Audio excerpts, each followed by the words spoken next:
आज हम लोग बीकॉम सेकेंड ईयर के इनकम टैक्स सब्जेक्ट के अंतर्गत पढ़ने जा रहे हैं topic income from salary. Income from salary एक इम्पॉर्टेंट टॉपिक है आपके एग्जामिनेशन पॉइंट ऑफ व्यू से। और आज इस टॉपिक के अंतर्गत हम लोग जो पॉइंट पढ़ने जा रहे हैं वो पढ़ने जा रहे हैं रिटायरमेंट बेनिफिट।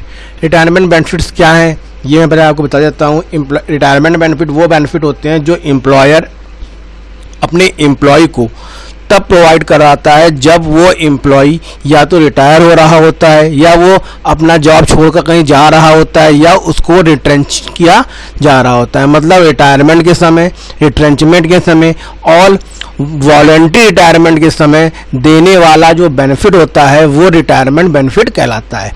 अब इस रिटायरमेंट बेनिफिट को बेसिकली 6 कैटेगरी में डिवाइड किया गया है और वो है, सबसे पहली कैटेगरी है उसमें ग्रेजुटी। नेक्स्ट कैटेगरी है हमारी पेंशन और उसके बाद जो कैटेगरी है वो हमारी है लीव इनकैशमेंट। फिर है हमारी कंपनसेशन ऑफ रिट्रेंचमेंट, फिर compensation of voluntary retirement and provident fund. एक एक कर इन टॉपिक्स को हम लोग अलग अलग वीडियोस में पढ़ेंगे।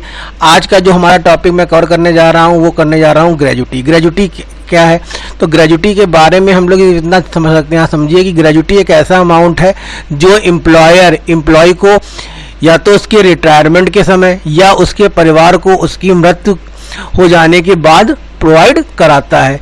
तो ग्रेजुटी को के क्वेश्चन को सॉल्व करने के लिए हमें करना क्या होगा? तो हमें पहले ये चेक करना होगा कि जो एम्प्लॉय है वो किस तरीके का एम्प्लॉय है, गवर्नमेंट एम्प्लॉय है कि नॉन गवर्नमेंट एम्प्लॉय है।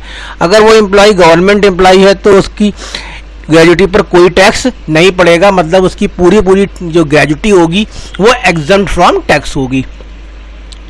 नेक्स्ट में देखेंगे कि नॉन गवर्नमेंट एम्प्लॉय है अगर, तो वो जिस ऑर्गेनाइजेशन में काम कर रहा है वो ऑर्गेनाइजेशन जो है वो उसको पेमेंट ऑफ ग्रेजुटी एक्ट के अंदर उसकी ग्रेजुटी कवर्ड है या नहीं कवर्ड है। अगर पेमेंट ऑफ ग्रेजुटी एक्ट के अंतर्गत उसकी ग्रेजुटी कवर्ड होगी तो हमें इन रूल को फॉलो करना पड़ेगा, और अगर नहीं कवर्ड होगी तो हमें इन रूल्स को फॉलो करना पड़ेगा। अब हम एक एक करके देखते हैं कि ये रूल्स क्या हैं।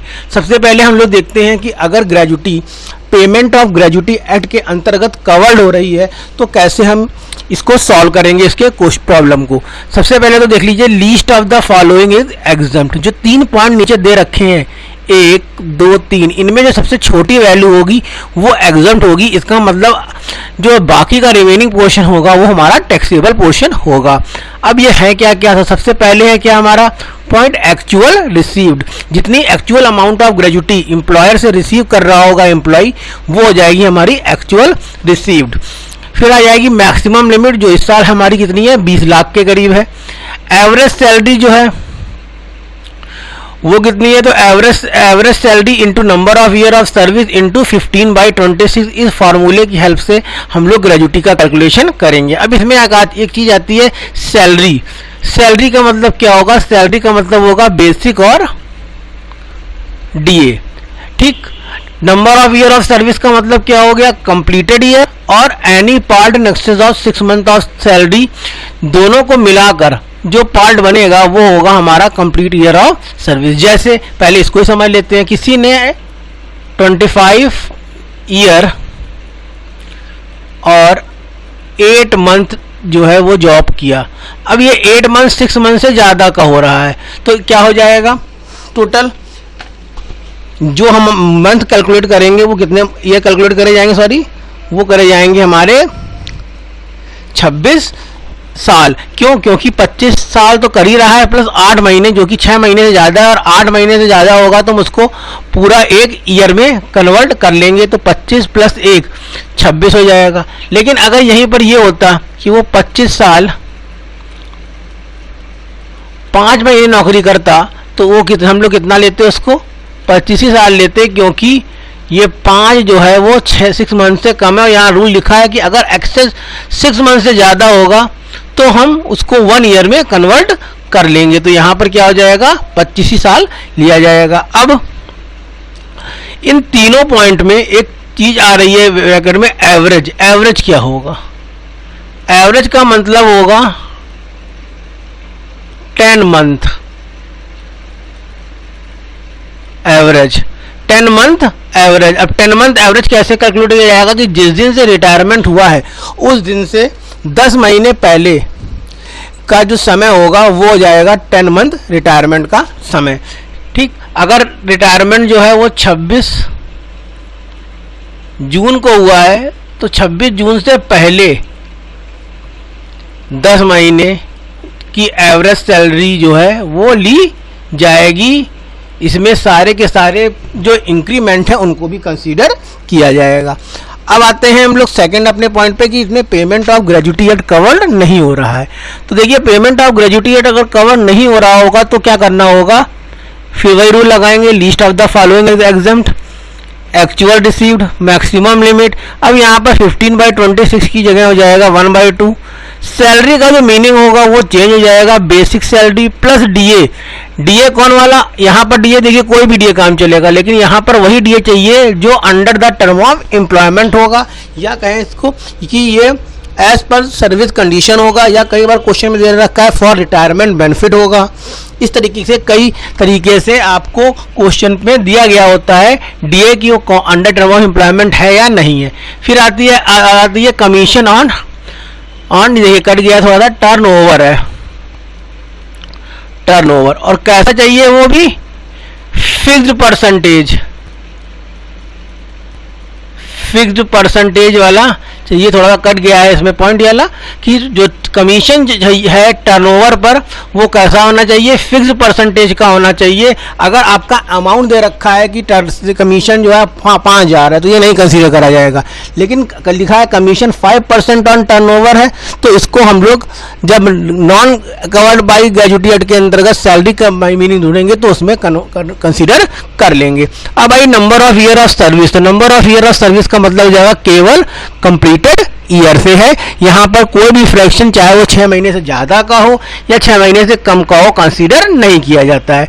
अब इस पर हम एक क्वेश्चन कर लेते हैं कि Mr Ravi retire from salary company from 1/4/19 after serving 15 year 7 months at a time of retirement. The basic salary 1600 plus and the DA is 3200 per month. The retirement he on retirement he received 2,40,000 as a gratuity.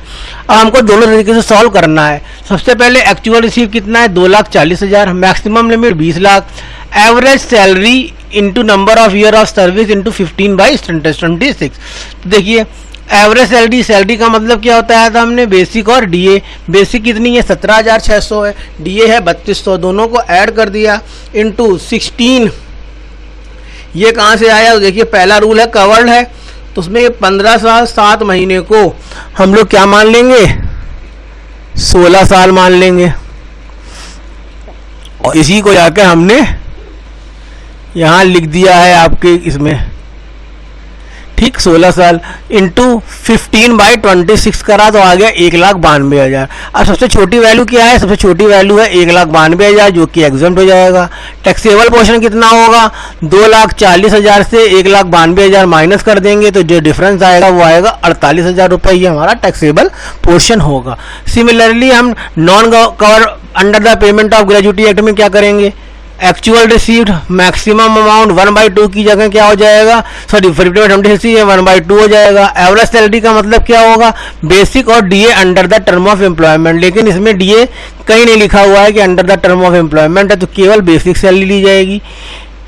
15 year 7 month में केवल 15 year ही लिया जाएगा क्योंकि only completed year ही लिए जाते हैं इसमें, तो ये हो जाएगा 15 इंटू 1/2 करेंगे तो 1,32,000 आ जाएगा।